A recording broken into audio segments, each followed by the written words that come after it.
just doing a video here about our situation again. You know, sometimes it just really seems like we're set up the minute that we got off the plane. We were first with my stepmom and my dad. I didn't realize that my adopted dad married one of my old music teachers from Sunday school. Actually, it's her daughter was in Sunday school with us, but she offered music lessons to some of us who were in the Sunday school. But he married her, and she also did lots of work with I always forget the name of that darn Head Start and other kinds of federal programs to help at-risk youth and at-risk children. But that went okay until, she heard that I talked to the local bishop about, at some point doing some kind of ministry work. I mean, I wouldn't do it right away, but just at some point, slowly trying to do some kind of thing, and she flipped out then. And I mean, probably wasn't happy at the point. I started going to Catholic church and a Baptist church at the same time. She wasn't really happy about that. But that's who I am. I see things differently. I don't, see the need that things have to always diametrically oppose. I don't like that. That's Western thinking, That's the whole cognitive dissonance theory. It has its problems the way I look at things, I believe that theory is problematic, and it's Western, clearly Western.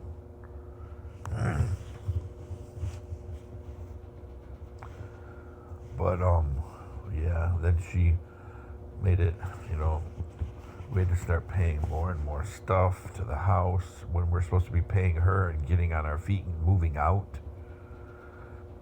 And then she kicked me out or made it unpleasant, so I left. And the missions rejected me. Now they allow people to have opposite sex children in the mission. If a parent has, a woman has a boy or a father has a girl. But back then when I was down and out, they didn't. They sent me away. So I put my daughter with my brother for 6 months, which caused her to be imprinted by them. If you don't know what imprinting is, look up attachment theory. Attachment theory psychology. And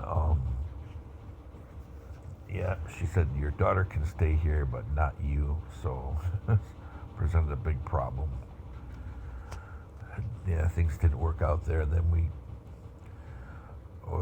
moved over to Saginaw County, different areas, different townships, and outside the county, just outside. So it's set up all the time. Somebody is obviously recruiting people who've been in jail, people who are troublemakers, or people who don't like white people, people that don't like people who support Israel and are very affectionate and respectful of Judaism, or all the above, and recommend them to move around us. They were at that Country Way place, and some people moved around us from Arizona after just getting out, after being inside. And those people put us through, all the stuff for 2.5 years that they were there. That's when the hacking started, and somebody started messing around in my Gmail. Even Google notated it on my credit report.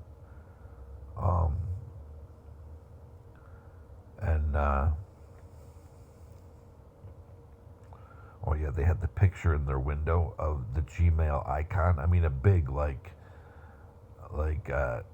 10 by 14 picture in their window of the Google Mail, the Gmail icon.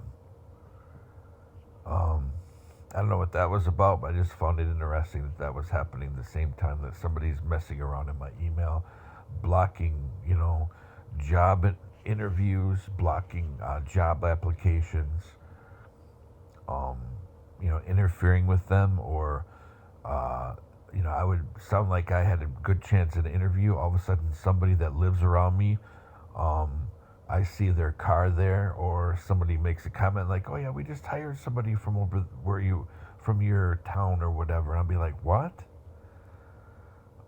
Same thing with apartments. Only there it's easier to see a car from a neighbor parked there, and you get told, "Yeah, sorry, that apartment. We were gonna hold it for you, but somebody just came in and they had the money ready." Stuff like that. 8 years.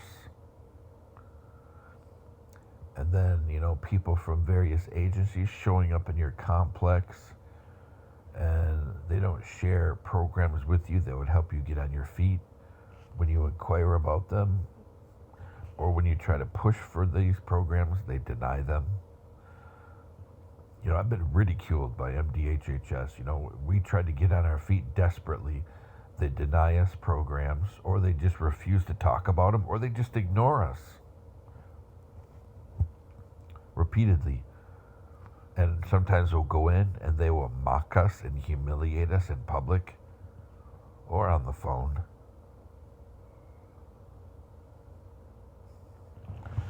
The same with the VA now. Every time I go there, I'm escorted around by a police officer like I'm a convicted felon. It just seems like people are trying to organize against you, and then the fact of the matter, why it's so easy to organize against us, even though I've been into martial arts, kung fu, tai chi kung fu, Shorinji Kempo, which is Japanese kung fu, and wushu. I've always messed around with wushu here and there, and parkour. I love parkour. When it comes to my respect, and I probably should have went into some operations specialist work, or um, been counter intel pro. It fits my personality, but I believe that if you have a blockade in front of you, you go over it or around it, or if you have the right equipment, you go through it, and you complete the mission. And I would have probably liked that line of work. But, so I always try to outthink the people that are organizing against us. Oh, they've done this, they've blocked this. All right, let's do this. But the problem is the CPS investigator, didn't say it directly, but he read the report. And my attorney for that misdemeanor that was dismissed because I agreed to go to peer counseling and be a peer counselor. So I'm being counseled at the same time I'm counseling others and being a listener, which puts that master's in forensic psych to use. But even the prosecutor knew that the charges it's police retaliation, because some of the police, former police department, now I guess these people are on the city council, or were, have family that lived around us who bullied us because we were white and Asian, and because we're friendly towards Judaism and Israel. They didn't like that. And I called them out on it many times. Interesting that while we lived there, that township police department never took one police report. Not one. They refused to every time. And humiliated me on video with their body cams on.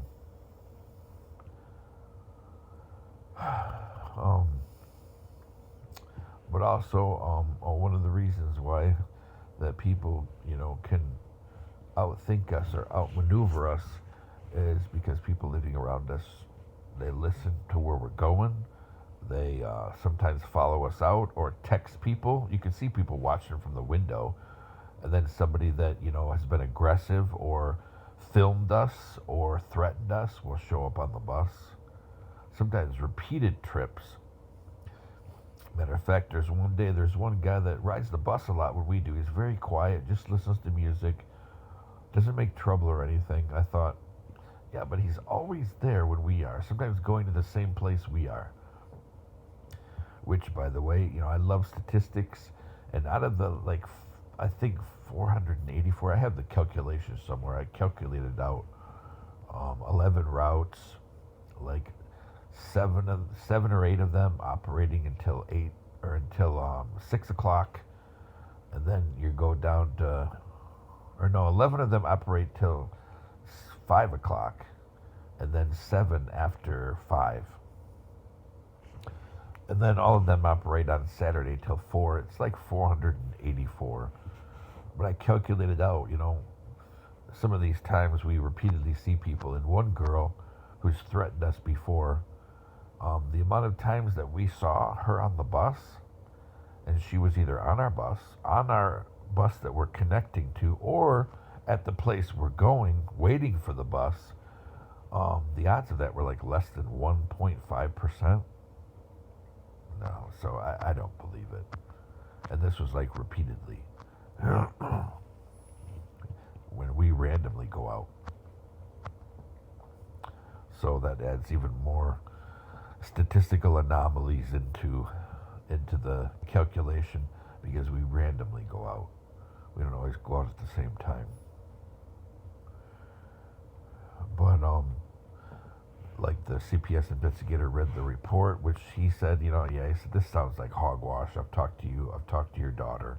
You cooperated even though, legally sounds like you know a little bit. He said, I think it's hogwash. He said, obviously somebody is following you around, because they're saying this about the bus, that about when you come home, that about when your daughter goes to bed, this about her homework. He's like, yeah, I'm just going to do my investigation and we'll leave it at that. He said, but I'll probably close this because he said, I can tell it's, it sounds like it's slanted. And the fact is somebody's following you around. And they're slanting it just enough. Now, to me, with my background, that's a sociopath. People who will know the right buttons to push to be manipulative. People know how to slant things just the right way. And the fact that they would do all of this to target another person. It's a sociopath.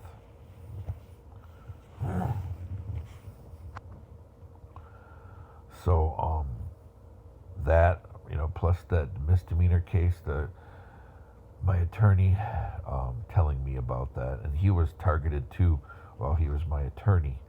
Actually, both of them were. People were hacking their firm, their email, hacking with their telephones, their voicemail, while they were my attorneys. But also they said, yeah, people are recording you. He said, don't worry about it though. He said, those recordings are going to be very difficult to get, but yes, they are. He said the chance that those would come out, he said very unlikely, because it's an embarrassment for, for them as well as you, that they're recording you. He said ultimately, an attorney is going to tell them, you better just hold on to that forever. Because it can also get them arrested. Because they break the Michigan state stalking statute. They break it to the point of it being felonious activity. But that's the way that people share what we're doing, and then we got people working at some of the stores we go to. It used to be people would come up and take quick snapshots of the kiosk or come over to our kiosk for no reason at all. They could do that with the handhelds. They could mess with your kiosk like at Walmart. They can mess with your kiosk through their handheld. That way they have to go over there, then they know what you're buying, how much you spent. But we also had people before, when we would walk away, before they would clear their register, I would see people take a photo. And they would submit it through Facebook Messenger. You could tell Facebook Messenger in the reflection of glass or something, or glasses around a screen. Facebook Messenger has a very particular look, and they would submit that stuff. That's how we are stalked, and our lives just, then social services trying to appear helpful, but yet the important programs to help us get off their roster, they won't talk about them, or they ignore me, or they just deny us, even on appeal. Stuff just keeps happening to ruin our life. And I think people should pay. My children deserve justice. These people, they should be shamed, and they should be put in jail, and let the general population deal with them. There's no excuse, especially if people are getting out of jail. They're supposed to be repentant, and they want to change. Not just find a new way to torment people, or a new way to break the law that shows no repentance at all. Those kind of people, I despise them.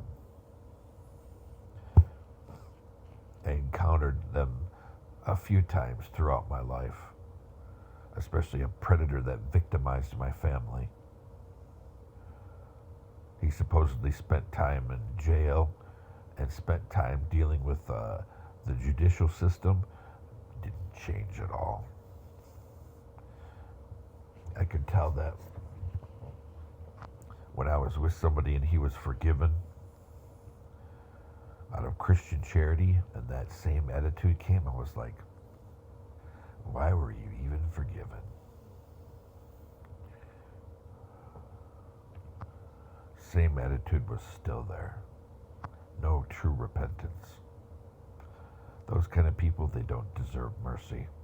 When mercy is given to them right in front of them, and they fake taking it, they don't deserve any grace.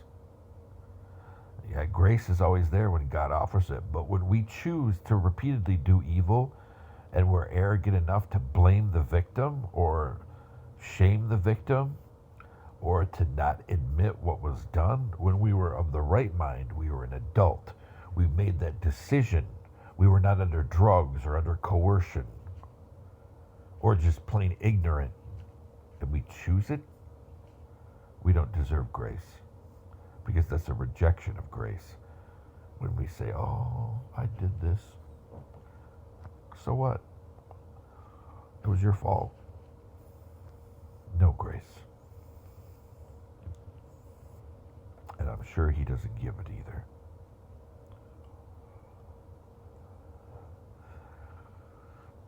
But people like that, when they get out and they want to start doing stuff to mess with families because they got free rent, or they get some kind of a card, a prepaid card with cash on it, again, or somebody pays part of their rent.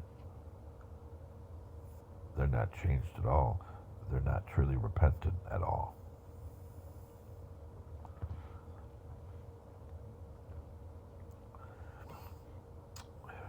But I just want our story out there when people sabotage us so many different avenues. And it's not like there's a giant conspiracy. Generally, it's a handful of families, they're friends. And I can see connections back to the company because some of the people I worked with have family here now, or I've seen them, a couple of people, and if they were up to good, they would say, hey, since I left the company over 10 years ago. But somebody spread around all kinds of stuff. The company's doing better now. They're the only contractors in the defense world that have a retirement. Nobody does that. They have a retirement. They have all kinds of insurance stuff. I don't know what the problem is with me. And the fact that they became employee owned when I was around. And one of my coworkers, I heard the phone call when I was in a hotel. He shared a wall with me. And he said, hey, this guy's here. And I remember the guy was talking to him. And he said, don't tell him what we're doing. Matter of fact, don't even What the heck? All I did is try to protect people who were being ignored. Our company was formed by special operators. Somewhere along the chain of command, people lost their way because we were leaving people behind. And I was holding them accountable. And we were trying to have an ethical contracting environment. And people in the chain of command were not holding up that, the new thinking. Change people's thinking about contracting in the military and intelligence world. Change the thinking. We are ethical. We protect our national interests. We protect our allies. We are ethical. People weren't doing that in the chain of command. So I held them accountable. I hold myself accountable. People comment about, man, you don't have to write everything down in your log. You don't have to call in every single piece of suspicious activity. I'm like, well, if I'm not going to call in and write everything down, what's the point of being here? When I'm sitting on top of a Patriot missile battery and I'm charged with protecting it and protecting the unit that runs it, and I'm just going to ignore everything going on outside the berm, what's the point of being here? Oh, yeah, what? Well, you have to call in when every time that guy comes through that has a passport stamp from Iran. I'm like, well, Iran is one of our enemies. I'm going to call it in every time. I don't care what you say. Well, Provost Marshal said you don't have to. I'm going to call it in anyway. Even if this person is an intelligence asset, which I doubt, because they're not going to walk around theater with a bunch of Iran stamps, I'm going to call it in. They're not an intelligence asset. They would not be going on and off the base, or on and in, off the base and in the base, with a different stamp every few months from Iran. It need to be documented. It needed to be documented every time. The fact he got nervous as heck and shaky every time I challenged him. At least I was one of a few who thought it important. But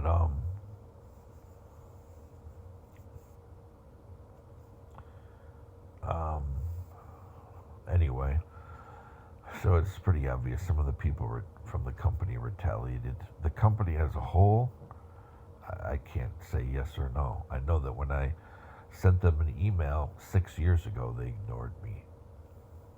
Never replied. I applied for my job back. Never heard back. Just silence. No, I take it back. The first time I applied, it was denied for some reason. And the second time I applied, there was just silence.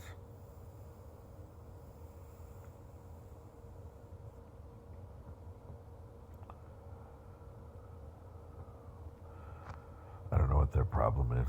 I'm not the enemy. I'm holding them accountable. It didn't hurt them. I'm a nobody.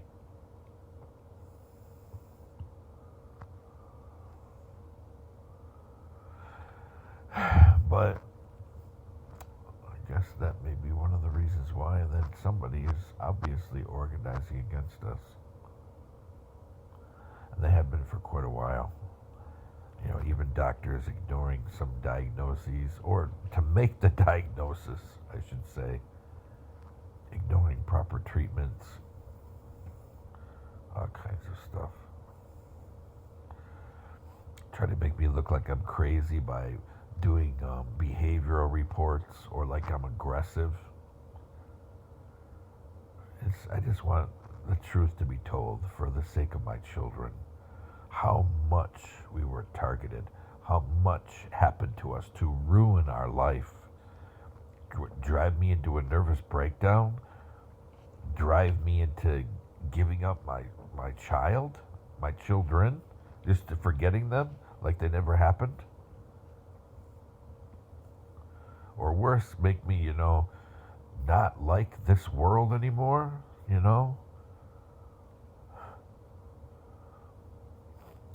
Or convince my doctors to ignore me so much I end up in a hospital bed? It's a systemic thing. It's in this town. That's why we were pushed back here after we were gone. We were pushed back here. Somebody kept taking every single apartment I applied for. Like I said, a lot of times we would find a neighbor's car parked there, the black Chrysler. That we also know the African American guy who drives the black Chrysler,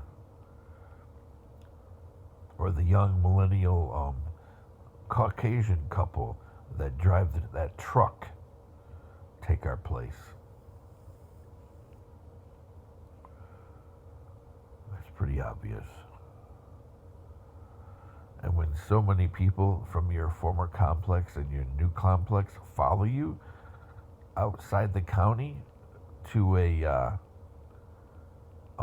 veterans homeless hotel, you know that people are targeting you. They follow you outside the county to a veterans hotel shelter. There's a lot of veterans in there. You know, you're being organized against.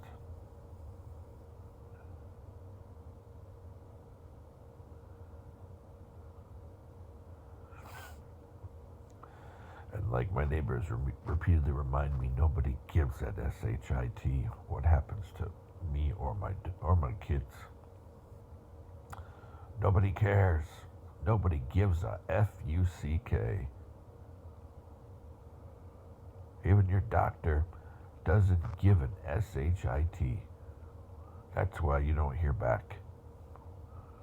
Even your family, your brother, nobody gives an SHIT.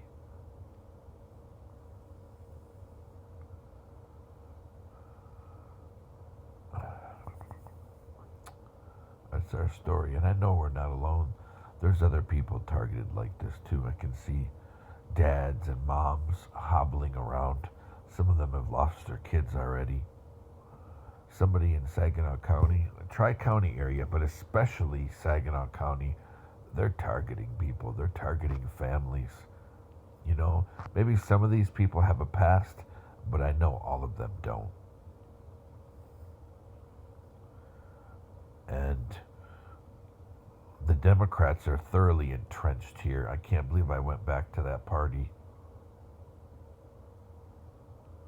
Thoroughly entrenched. Even the TV station, they're for being, you know, a party that cares so much about labor.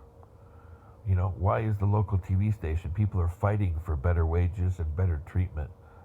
It's owned by a billionaire Democrat.